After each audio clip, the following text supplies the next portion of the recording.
नमस्कार दोस्तों कहते हैं हमें कभी हार नहीं माननी चाहिए, क्योंकि हर कोशिश हमें सफलता के करीब ले जाती है। एक समय की बात है, एक राज्य में एक प्रतापी राजा राज करता था। एक दिन उसके दरबार में एक विदेशी आगंतुक आया और उसने राजा को एक सुंदर पत्थर उपहार स्वरूप प्रदान किया।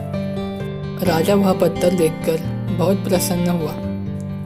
उसने उस पत्थर से भगवान विष्णु की प्रतिमा का निर्माण कर उसे राज्य के मंदिर में स्थापित करने का निर्णय लिया और प्रतिमा निर्माण करने का कार्य राज्य के महामंत्री पर सौंप दिया। महामंत्री गांव के सर्वश्रेष्ठ मूर्तिकार के पास गया और उसे वह पत्थर देते हुए बोला, महाराज मंदिर में भगवान विष्णु की प्रतिमा स्थापित करना चाहते हैं। 7 दिवस के भीतर इस पत्थर से भगवान विष्णु की प्रतिमा तैयार कर राजमहल पहुंचा देना। इसके लिए तुम्हें 50 स्वर्ण मुद्राएं दी जाएंगी।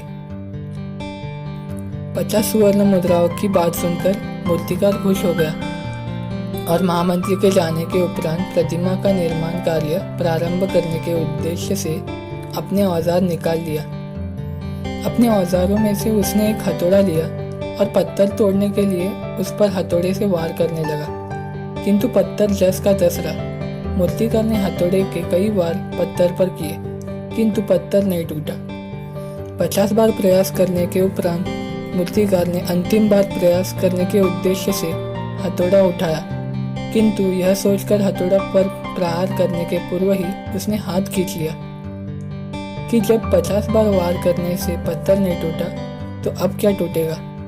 वह पत्थर लेकर वापस महामंत्री के पास गया और उसे यह कह वापस कर आया कि इस पत्थर को तोड़ना नामुमकिन है, इसलिए इससे भगवान विष्णु की प्रतिमा नहीं बन सकती। महामंत्री को राजा का आदेश हर स्थिति में पूर्ण करना था, इसीलिए उसने भगवान विष्णु की प्रतिमा निर्मित करने का कार्य गांव के एक साधारण से मूर्तिकार को सौंप दिया। पत्थर लेकर मूर्तिकार ने महामंत्री के सामने ही उस पर हथौड़े से प्रहार किया और वह पत्थर एक बार में ही टूट गया। पत्थर टूटने के बाद मूर्तिकार प्रतिमा बनाने में जुट गया। इधर महामंत्री सोचने लगा कि काश पहले मूर्तिकार ने अंतिम प्रयास किया होता तो सफल हो गया होता और 50 स्वर्ण मुद्राओं का हकदार बनता।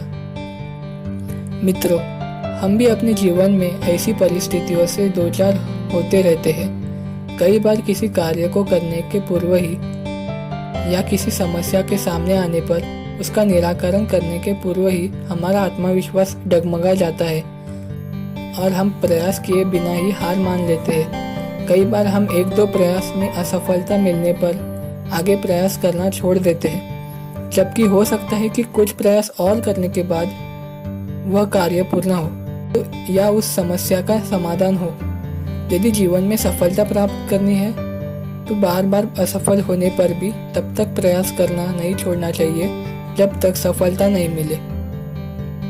क्या पता जिस प्रयास को करने के पूर्व ही हम हाथ खींच ले वही हमारा अंतिम प्रयास हो और उसी में हमें कामयाबी प्राप्त हो जाए।